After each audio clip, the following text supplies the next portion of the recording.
Radio Nesa Informasi Edukasi dan Prestasi. Halo rekan Unesa, jumpa lagi bersama saya Mufti Isror. Tentunya dalam program Bincang Unesa Profil Prodi. Kali ini kita akan ngobrol-ngobrol seputar program studi yang ada di Fakultas Ekonomi Universitas Negeri Surabaya. Kira-kira apa ya yang akan kita bahas pada hari ini? Hari ini kita akan membahas mengenai program studi pendidikan tata niaga. Sudah ada di studio bersama saya Ketua Prodi Pendidikan Tata Niaga Dr. Tri Sudarwanto SPD MSM. Halo Pak Tri. Halo. Apa kabar Bapak? Baik. Perkuliahan daring lancar? Lancar. Alhamdulillah. Ada kendala atau seperti apa Bapak? Untuk kendala mungkin dari tempatnya mahasiswa ya, mungkin providernya atau jaringannya sinyal gitu itu. Ya. Tapi selebihnya dalam proses pembelajaran lancar ya Pak. Ya, lancar. Alhamdulillah. Baik, hari ini rekan Unesa saya akan ngobrol-ngobrol bersama Pak Tri Sudarwanto selaku Kaprodi S1 Pendidikan Tata Niaga Fakultas Ekonomi Universitas Negeri Surabaya. Sebelumnya Pak Tri Sudarwanto menempuh S1 di IKIP Surabaya, S2 di Universitas Airlangga dan menempuh S3 di Universitas Negeri Malang. Ya, masuk di Unesa sebagai dosen pada tahun 2005, di FIS dulu ya Pak ya? Ya. Di FIS Unesa dulu, baru kemudian di Fakultas Ekonomi. Selain sebagai Kaprodi, Bapak Tri Sudarwanto juga menjabat sebagai Kepala Laboratorium di jurusan Pendidikan Ekonomi. Ya, untuk rekan saya semuanya yang dari Fakultas Ekonomi, terutama di Pendidikan Tata Niaga, hari ini saya bersama Kaprodi kalian, Bapak Tri Sudarwanto. Kita akan kulik-kulik informasi mengenai pendidikan tata niaga. Pak Tri, bisa dijelaskan Bapak sejarah awal mula berdirinya Prodi Pendidikan Tata Niaga ini, Bapak? Oke, mungkin kalau dari sejarah ya, sejarahnya dulu dari IKIP ya, IKIP Negeri Surabaya, ya. Di mana awalnya adalah dari jurusan pendidikan dunia usaha. Di situ ada konsentrasi pendidikan tata niaga, pendidikan akuntansi, pendidikan administrasi perkantoran, dan pendidikan koperasi. Ya. Nah, di tahun 2007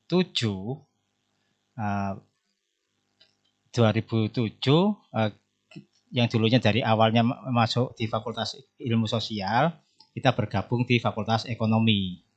Di Fakultas Ekonomi dengan jurusan pendidikan ekonomi.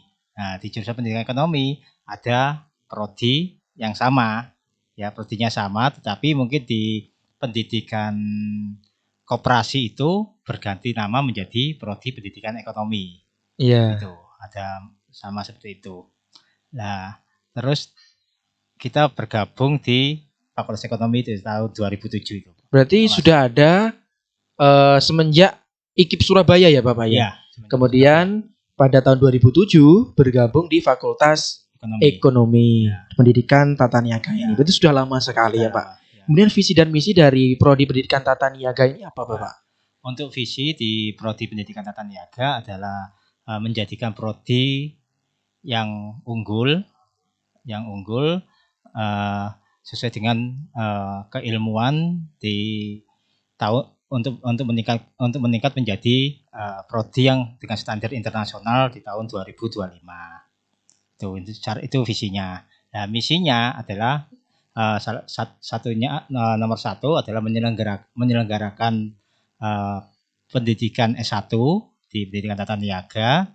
Yang kedua adalah mengembangkan penelitian di bidang pendidikan tata niaga dan keilmuannya. Yang ketiga, mengembangkan pengabdian masyarakat sesuai dengan bidang pendidikan dan keilmuan tata niaga. Yang keempat adalah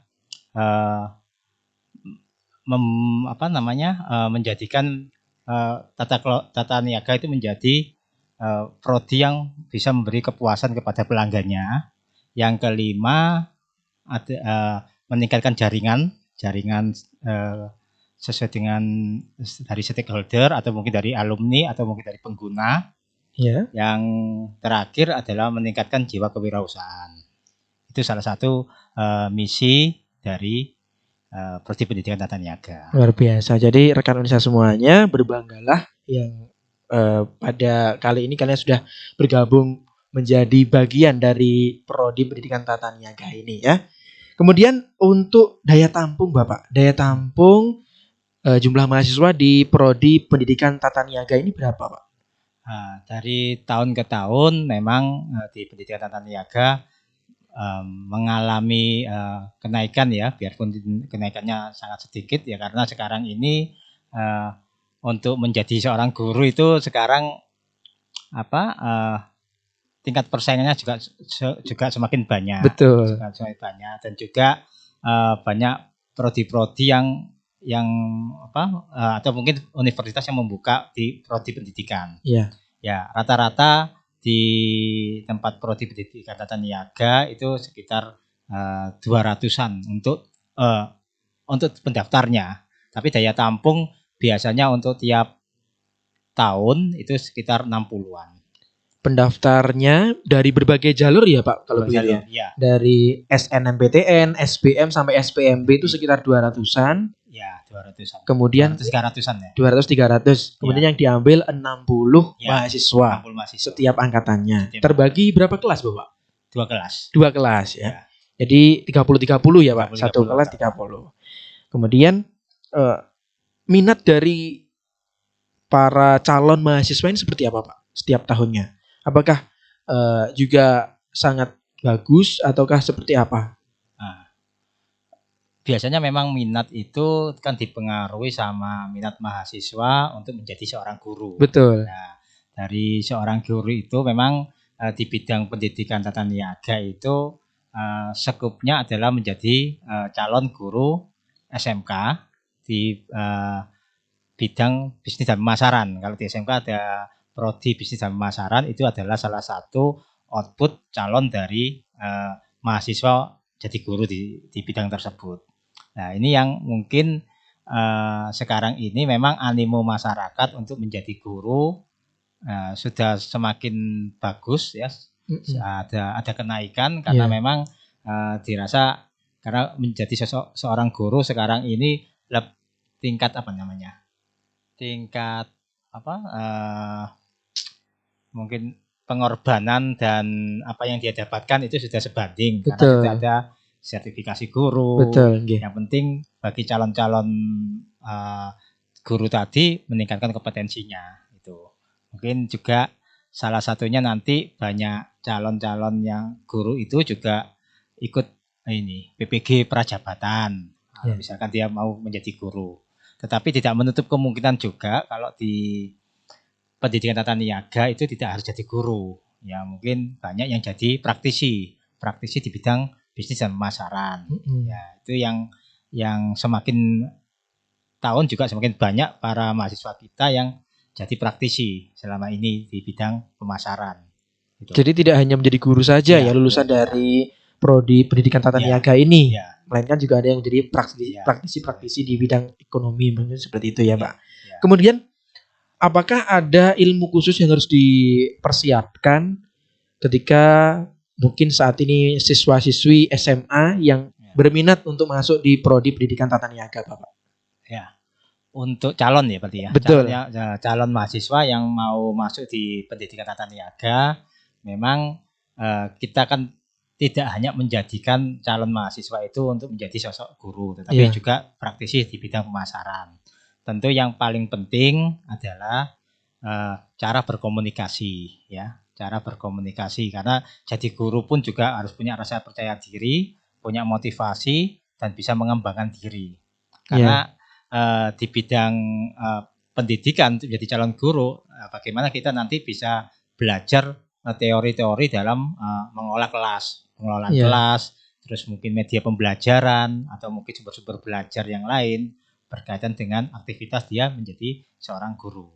Tetapi kalau misalkan dia mau menjadi seorang praktisi, tentu bagaimana dia bisa melakukan kegiatan pemasaran, ya dalam arti bagaimana dia cara melakukan negosiasi, cara melakukan komunikasi dengan calon pelanggan atau mungkin dengan para pebisnis ya, para calon-calon bisnismen ya, karena nanti itu akan menjadikan mahasiswa itu akan semakin kompleks pada waktu dia nanti masuk di prodi pendidikan tata niaga itu yang kita nanti lebih kita utamakan gitu loh ya.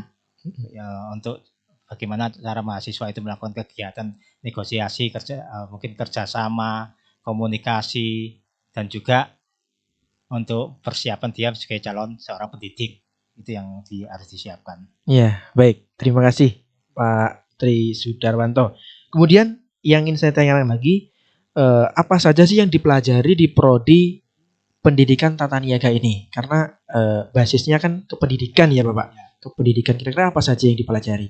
Ya, memang karena basisnya di pendidikan, tentunya juga ada mata kuliah ya yang sifatnya di bidang pendidikan, misalkan landasan pendidikan, strategi belajar mengajar, evaluasi mengajar, terus teori-teori belajar atau mungkin pembelajaran inovatif itu adalah kapasitas mahasiswa yang menyesuaikan dia outputnya untuk menjadi seorang pendidik. Tetapi kalau misalkan dia ke bidang praktisi, ada mata kuliah di bidang studi yang berkaitan dengan pemasaran. Di situ ada strategi pemasaran, media pemasaran, atau mungkin komunikasi bisnis, atau mungkin juga salesmanship, negosiasi itu. Ya itu yang harus dilampaui sama mahasiswa untuk menjadi seorang pendidik dan seorang praktisi di bidang pendidikan tata niaga. Baik.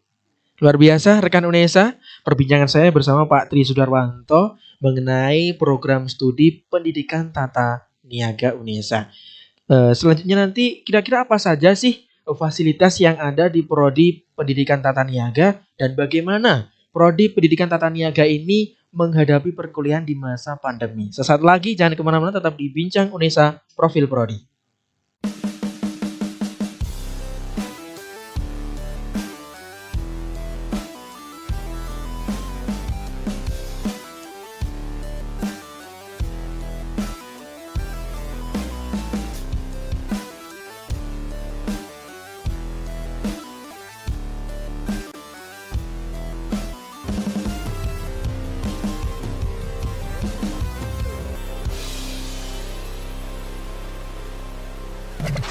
Radio UNESA.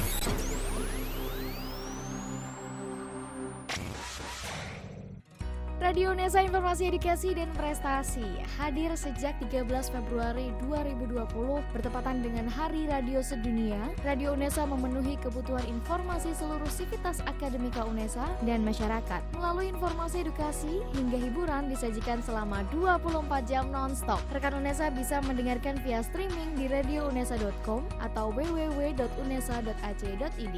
Secara audiovisual juga bisa disimak di kanal YouTube Radio UNESA. Langsung saja download aplikasi Radio UNESA di Play Store dan jadikan Radio UNESA teman beraktivitas Anda. Inilah Radio UNESA, informasi edukasi dan prestasi.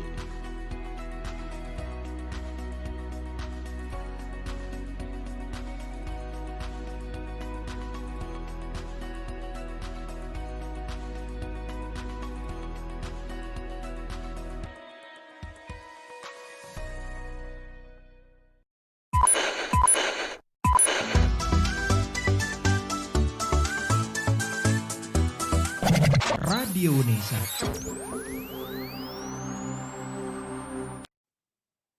Radio UNESA, informasi edukasi dan prestasi. Masih bersama saya Mufti Isror dalam program Bincang UNESA Profil Prodi bersama Bapak Tri Sudarwanto selaku Kaprodi Pendidikan Tata Niaga Fakultas Ekonomi Universitas Negeri Surabaya. Pak Tri, bisa dijelaskan Bapak apa saja sih fasilitas yang ada di Prodi Pendidikan Tata Niaga ini? Oke, untuk fasilitas adalah untuk disesuaikan dengan bidang pendidikan. Di situ ada lab micro teaching, yaitu lab komputer, lab media pembelajaran inovatif. Itu kita menyesuaikan di bidang pendidikan. Untuk di bidang studinya, di studi pemasarannya, kita juga ada lab retail, ya, lab perniagaan, terus mungkin juga ada namanya lab untuk kegiatan mahasiswa untuk melakukan aktivitas misalkan untuk kegiatan retail juga. Di situ ada seperti apa namanya bukan pujasera, apa namanya untuk menyediakan alat-alat tulis atau mungkin menyediakan koperasi mahasiswa mungkin semacam ya, itu. Mahasiswa itu ya. Jadi dari keilmuannya juga ada fasilitas, dari bidang kependidikannya juga ada fasilitasnya sendiri. Jadi memang dari keilmuan juga disupport, dari kependidikannya itu juga luar biasa. Nah, bagaimana Prodi Pendidikan Tata Niaga ini menghadapi perkuliahan di masa pandemi, Bapak? Ya, untuk perkuliahan di masa pandemi, ya sesuai dengan dari arahan dari Pak Rektor, memang kita lebih banyak menyesuaikan dengan mahasiswanya, karena mahasiswa posisinya itu kan ada di luar UNESA rata-rata, sehingga kita lebih menyesuaikan berkaitan dengan jaringan atau dengan sinyalnya. Tetapi kita sebagai pendidik juga harus meningkatkan sebuah kualitas, bahwasanya pembelajaran harus tetap terjaga gitu. Ya, terjaga.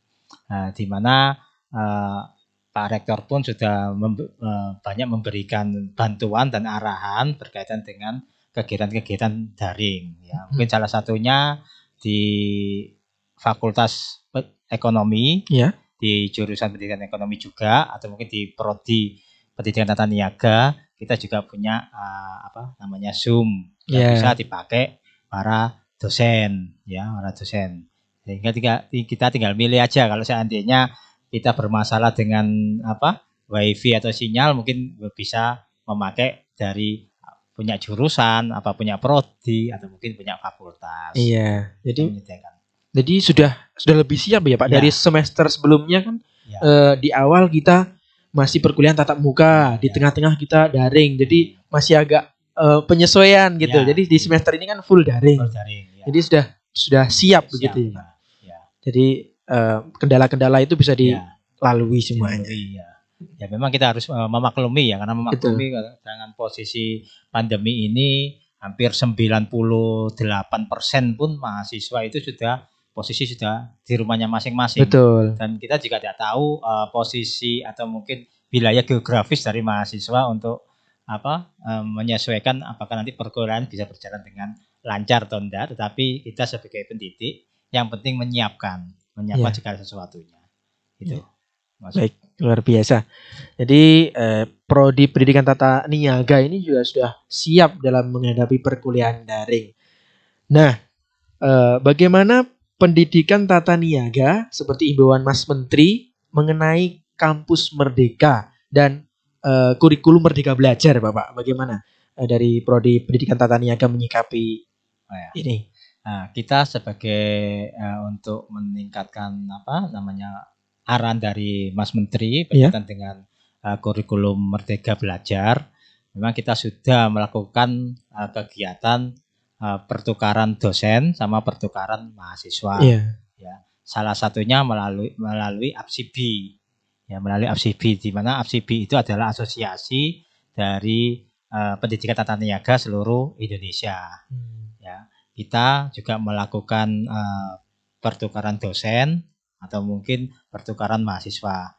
Dan di Prodi Pendidikan Tata Niaga ada 4 mata kuliah dari Prodi Pendidikan Tata Niaga yang diampu sama dosen UPI. Dosen UPI. Terus untuk yang dosen dari Prodi Pendidikan Tata Niaga dari UNESA, ada yang juga mengampu di UPI. Ya, itu salah satunya. Tetapi kita juga sudah memulai juga membuka wawasan kita dengan dari pendidikan ekonomi, tentunya bukan ke prodinya, tetapi ke mata kuliahnya adalah di Universitas Bangka Belitung sama Universitas Jambi. Yang hari ini ya juga kita sudah mulai melakukan konsolidasi berkaitan dengan prodinya, berkaitan dengan mata kuliahnya, karena prodinya itu tidak ada, tetapi mata kuliahnya sama gitu loh. Mungkin bisa dilakukan seperti itu. Ya, baik. Kemudian, nah ini mungkin rekan-rekan Indonesia yang angkatan 2020 yang belum pernah datang ke kampus, Bapak. Kira-kira di mana letak gedung dari Prodi Pendidikan Tata Niaga ini? Jadi bisa dijelaskan. Oh, gedungnya. Iya, gedungnya. Oke. Mungkin ada yang belum tahu di Ya. mana sih? Apakah di kampus Lidah atau di kampus Ketintang kayak begitu, Bapak?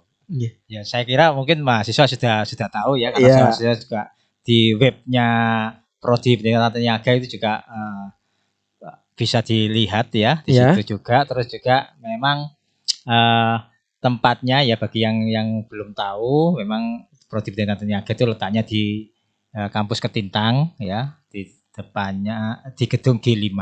G5 G5 ya. ya. Di situ gedung kita memang satu fakultas ekonomi ya, di satu fakultas ekonomi, dan tentunya itu adalah gedung fakultas ya. Iya. Karena di tempat Prodi Pendidikan Tata Niaga itu ini sifatnya adanya ini Pak, Mas, kebersamaan. Kita tidak membagi-bagi kelas, Iya. tidak membagi-bagi ruang, tetapi kita jadi satu fakultas ekonomi. Nanti di situ ada jurusan pendidikan ekonomi, ya ada 4 prodi tadi. Iya. Gitu. Jadi rekan Unesa semuanya, bagi kalian yang belum tahu di mana sih letaknya Prodi Pendidikan Tata Niaga ini ya, letaknya di Fakultas Ekonomi Kampus Ketintang ya. Kampus Ketintang di gedung G5 gitu ya. Untuk rekan-rekan Unesa angkatan 2020 ini mungkin masih belum pernah ke kampus ya. Jadi itu ya di kampus Ketintang seperti itu. Kemudian jumlah dosen dan tenaga kependidikan di Prodi Pendidikan Tata Niaga ini berapa, Bapak? Kalau jumlah dari Prodi Pendidikan Tata Niaga ada 9 dosen, ya, 9 dosen itu terbagi dari pendidikannya ada yang doktor sama magister ya. Iya. Itu ada 9 dosen.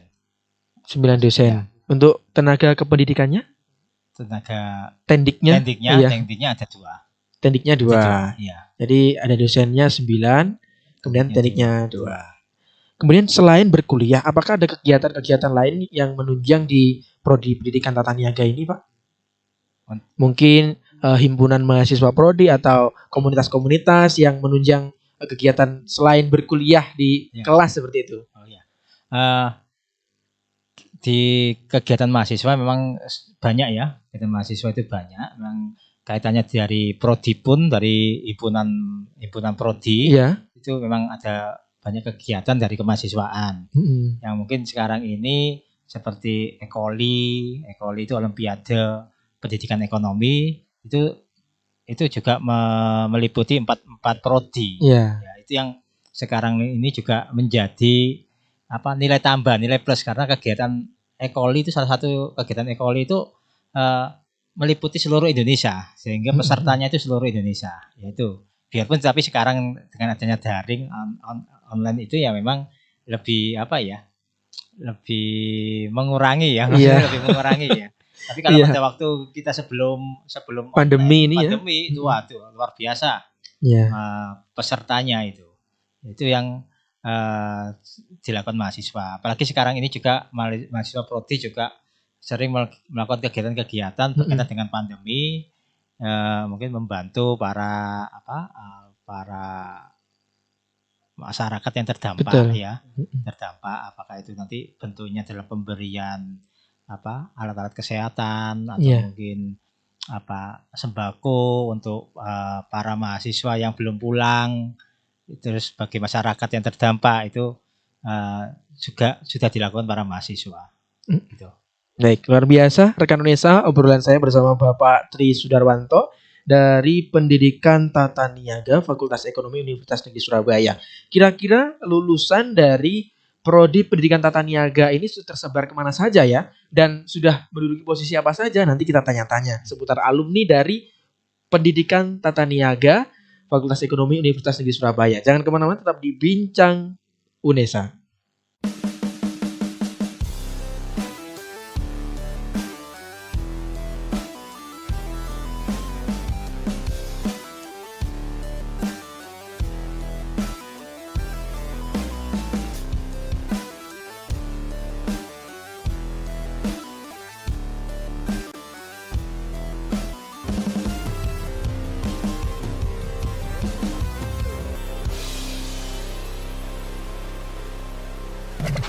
Radio Unesa.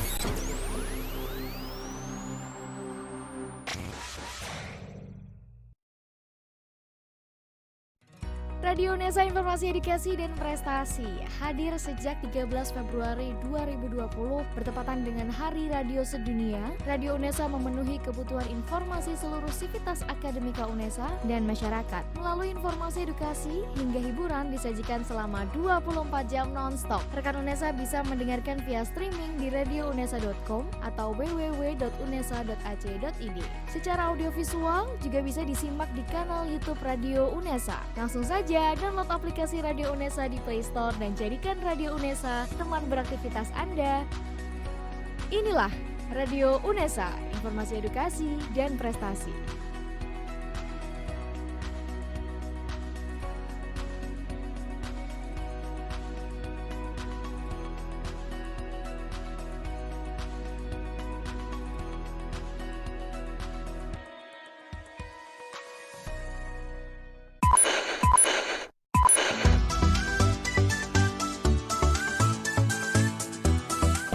Radio Unesa.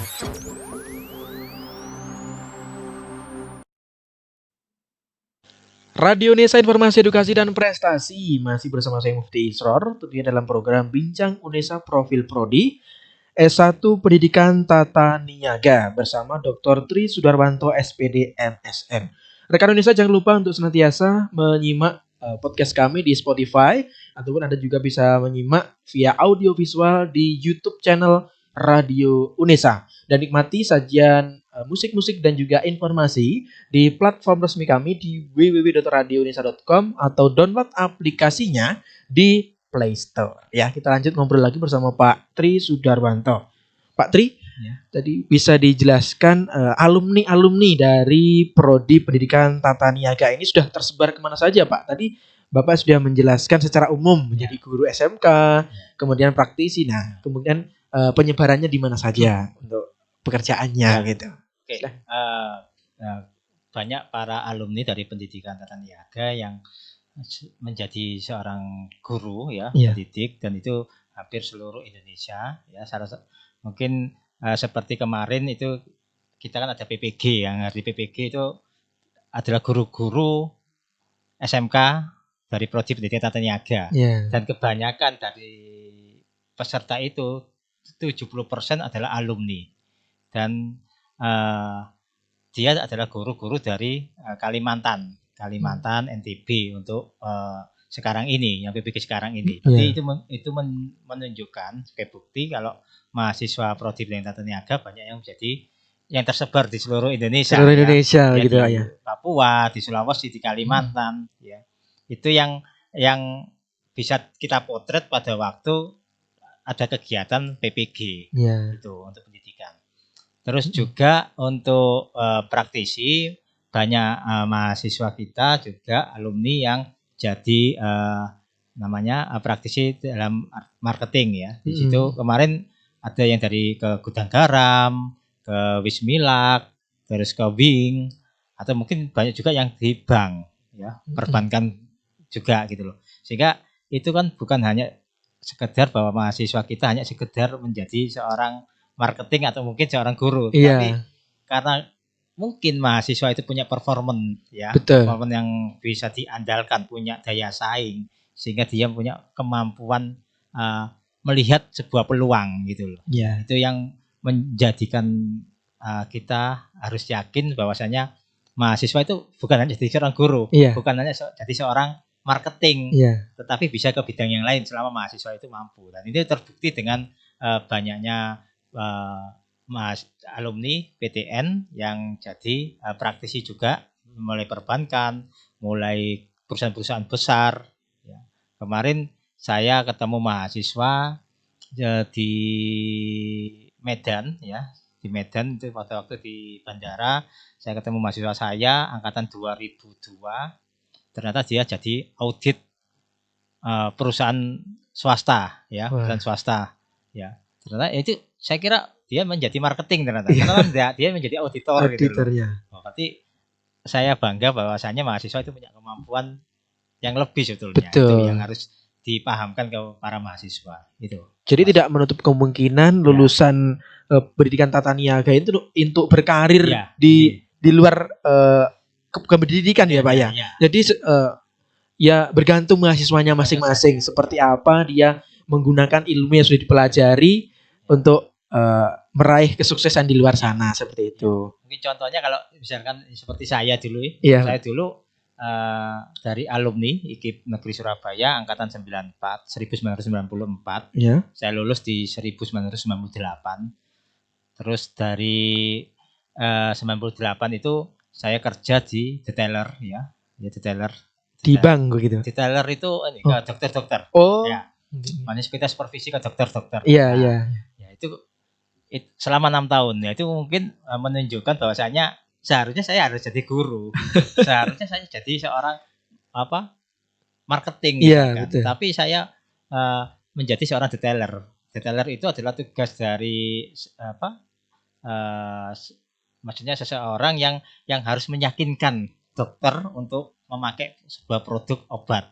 Ya, kita harus meyakinkan dokter bahwa produk kita itu produk yang bagus. Ya itu. Ya itu selama 6 tahun pada waktu saya sebelum jadi dosen. Nah, setelah 6 tahun saya berkarir di luar, ternyata terus saya jadi dosen. Ya, Jadi itu. setelah lulus Pak Tri Sudarwanto ini tidak langsung menjadi pendidik atau dosen ya. Ya. Jadi menjadi detailer dulu. Ya, detailer dulu selama 6 tahun. 6 tahun. Jadi dari 98 sampai sekitar 2004 ya. Ya, 2004 2005. Ya. Kemudian pada tahunnya 2005 bisa bergabung menjadi dosen di UNESA ini ya. Luar biasa. Ya. Jadi ya nasib itu tidak tahu. Makanya kita juga tidak tahu. Betul, yang penting berusaha semaksimal mungkin dan berserah daripada Allah Subhanahu wa taala. Kemudian prodi pendidikan tata niaga ini apakah sudah melakukan kerjasama Pak? Ya. Kita melakukan kerjasama untuk bidang pendidikan ya dengan Dinas Provinsi berkaitan dengan kegiatan PLP yang kalau dulu itu istilahnya PPL ya, betul. untuk para mahasiswa yang mengajar di sekolah di SMK di seluruh Jawa Timur. Ya, kita kerjasama dengan Dinas Provinsi. Terus yang untuk bidang studi bidang yang lain salah satunya juga kita melakukan kerjasama dengan melalui asosiasi di mana kita juga tergabung dalam APSIBI, yaitu Asosiasi Pendidik dan Praktisi Prodi Pendidikan Tata Niaga seluruh Indonesia. Nah, di situ kita mulai kerjasama dalam hal berkaitan dengan kurikulum merdeka, ya apakah itu pertukaran mahasiswa, pertukaran dosen, sampai bidang melakukan penelitian bersama, melakukan PKM bersama, ya, terus melakukan diskusi bersama itu yang sudah kita laksanakan. Baik. Kemudian apakah ada rencana untuk memperluas jaringan kerjasama, Bapak? Ya, kita kemarin itu sudah ada undangan-undangan dari universitas lain, jadi yang saya sampaikan tadi seperti dari Universitas Jambi, Universitas Bangka Belitung, terus Universitas UPI Tasikmalaya, ya. Terus mungkin dari asosiasi pun juga banyak juga yang belum menjalin kerjasama, ya. Tentunya ini akan menjadi memperkuat kualitas kita dengan adanya kegiatan kurikulum merdeka itu. Mungkin kita saling ibaratnya dengan ada wadah yang mungkin bisa kita mengkoreksi diri apakah prodi kita itu ada kekurangan, karena kita bisa melihat dari kelebihan prodi yang lain. Betul. Itu nanti bisa kita sharingkan. Iya. Kemudian untuk akreditasi dari prodi pendidikan tata niaga ini apa, Bapak? Akreditasinya A. Akreditasinya A. Jadi untuk rekan UNESA yang saat ini tengah menempuh pendidikan di prodi pendidikan tata niaga ini patut berbangga dan harus menggunakan kesempatan ini semaksimal mungkin, Bapak, karena prodi lulusan dari prodi A itu juga mempengaruhi nanti ketika melamar pekerjaan seperti itu. Jadi harus berbangga dan menggunakan kesempatan ini semaksimal mungkin. Bagi kalian yang belum bergabung, yang saat ini masih SMA, persiapkan diri kalian untuk bergabung bersama-sama menjadi keluarga besar dari Universitas Negeri Surabaya di prodi pendidikan tata niaga. Pak Tri, terakhir harapannya ke depannya seperti apa untuk prodi pendidikan tata niaga UNESA ini, Bapak? Ya, harapan saya untuk prodi pendidikan tata niaga ini kan kita harus bisa menyesuaikan dengan iklim kondisi saat ini. Betul. Mungkin dengan teknologi yang semakin canggih tentunya harapannya juga sarana dan prasarana kita juga harus kita menyesuaikan. Iya. Terus juga berkaitan dengan pendidik juga kita juga harus menyesuaikan bahwasanya pendidik itu harus bisa meningkatkan kualitasnya dengan melakukan pengembangan diri. Ya, di sini kita juga banyak kegiatan yang harus dilakukan para pendidik untuk melakukan pengembangan diri. Supaya apa ya? Nanti kita sebagai calon pendidik itu akan memberikan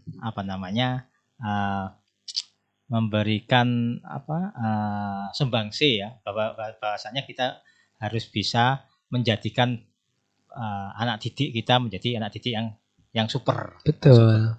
Kalau kita kepingin anak didik yang super, tentunya kita sebagai pendidik harus juga menjadi orang yang super. Super gitu. Betul Bapak. Ya. Jadi seimbang. Seimbang. Iya begitu.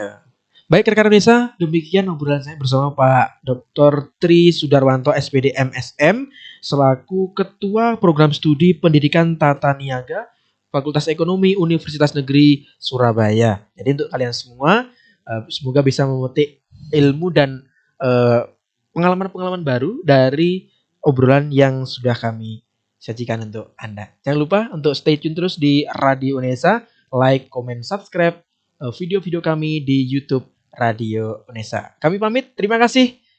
Radio Unesa, informasi, edukasi, dan prestasi. Sampai jumpa.